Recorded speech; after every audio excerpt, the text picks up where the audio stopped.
Hello everybody and welcome back to Melody's Movie Monday review. It's not Monday. I know. Weird, right?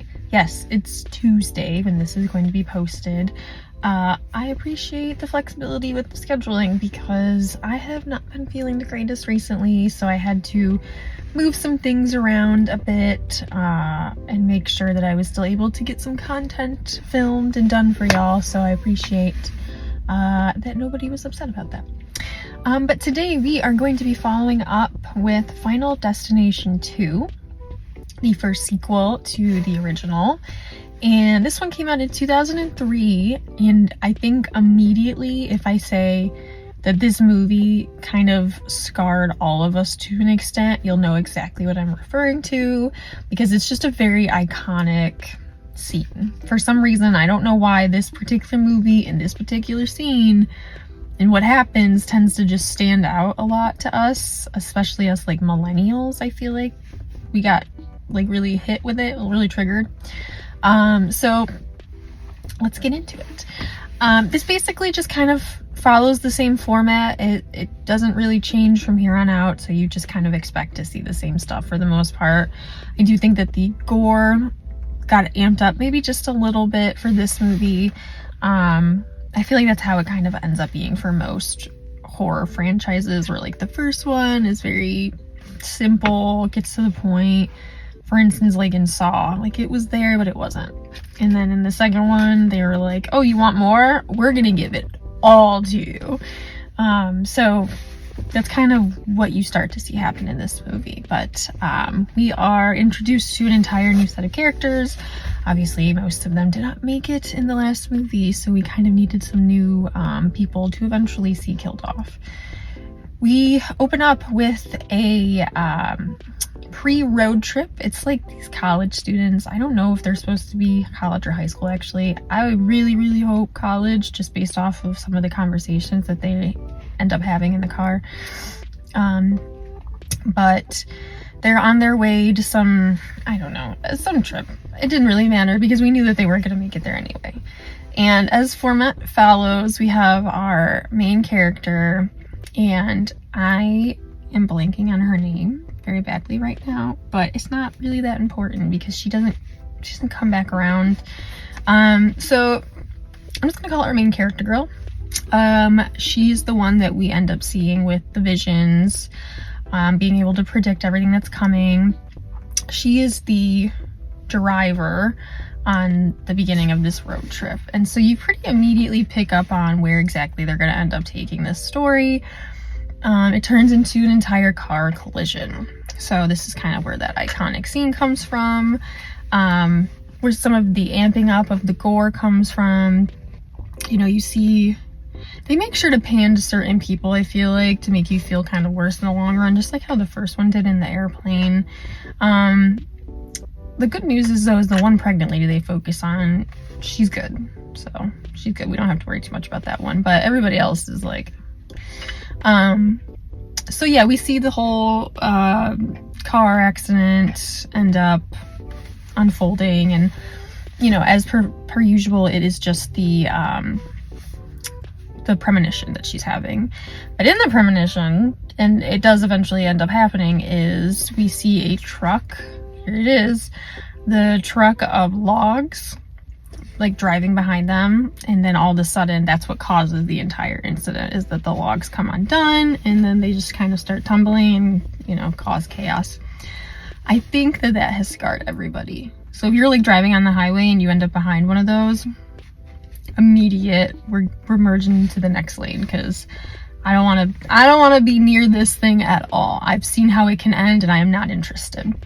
So please let me know if you also have experienced that trauma and that it's not just me. I feel like I've heard like several other people say the same thing. So that's just what I'm going with. I can't not think about it when I see that. Just like, you know, we haven't talked about it yet, but in the third movie, I can't get on a roller coaster at this point without having some sort of thoughts about that.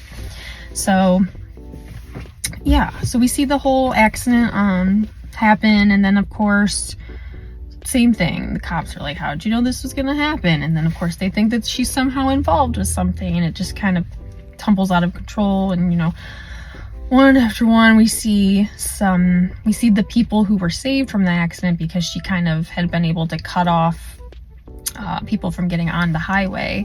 Those people who were supposed to be in the accident, we start to see one by one lose it. So again, like I said, they kind of amped up the gore just like a little bit with some of the kill scenes here. I don't find these characters to be good. I don't find them to be interesting. I don't care what their backstory is. I think that that's definitely where the sequel fails a little bit. I'm not the biggest fan of this movie. They do end up bringing Clear Rivers back. Ali Larter's character, she does come back. She had put herself in a psych ward to protect herself, but ends up getting out so that she can help these people, but it doesn't end well for like anybody. So I don't, and like she knew that too, I'm pretty sure, but did it anyway. So that's the only character that I actually end up bringing back. I think that you do see Tony Todd briefly as well, but very briefly. R.I.P. Also, I hear he's supposed to be in the next one. I think this was like his last role before he passed, so it's kind of sad, but also kind of cool at the same time. Anyway, so we do see her. She's crazy. She like lost it, but then she kind of snaps to it when she needs to.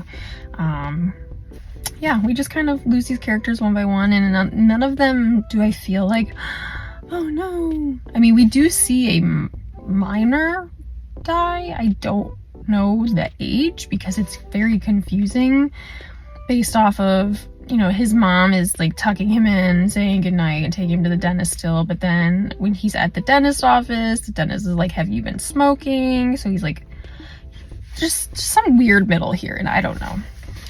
But I just don't feel anything for any of these characters when they eventually bite it.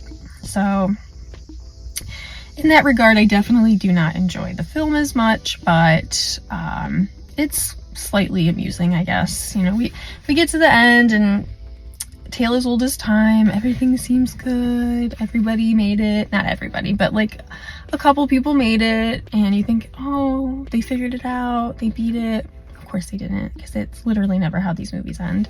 They always want to be able to bring it back for a sequel, so they're like, how can we make this work? And of course, you know, there's some accident that happens again, and they did one of those typical things where they like cut it off before you can fully know what happened, just in case they want to pick up where they left off, or, you know, do what they do end up doing, which is just making another one that has nothing to do with that, with those characters in that storyline. So I was and am not a big fan of this movie. I'm gonna give it a 4 out of 10 if I have to give it a number rating. I actually like the third one a lot more, but I've heard a lot of mixed reviews on that one. I don't know what it is. Maybe it's just one of the ones I remember watching. When that came out, I was more in my horror movie watching era, so maybe I just kind of like it for those reasons alone. But we will discuss that next week. I'm curious to know what your guys' thoughts are on this one, because I hear people say how much they like it, but at the same time, I really don't like it. So I just kind of am confused as to what it is that people like so much. What is happening? Because the characters are boring. They don't give anything. The story is the same. I don't know. I just don't think it's very interesting. So I would love to hear feedback on that if you have it. And on that note, I am gonna get back to work because that's where I currently am. As you can see, I had to film in my car today. She's beautiful though, so I wanted to make sure that I show her off a little bit. So yeah, 4 out of 10. Don't recommend. This is really not one of those movies that I would care to watch again if I can avoid it. So, all right. Well, I will see you guys next week for Final Destination 3. Bye.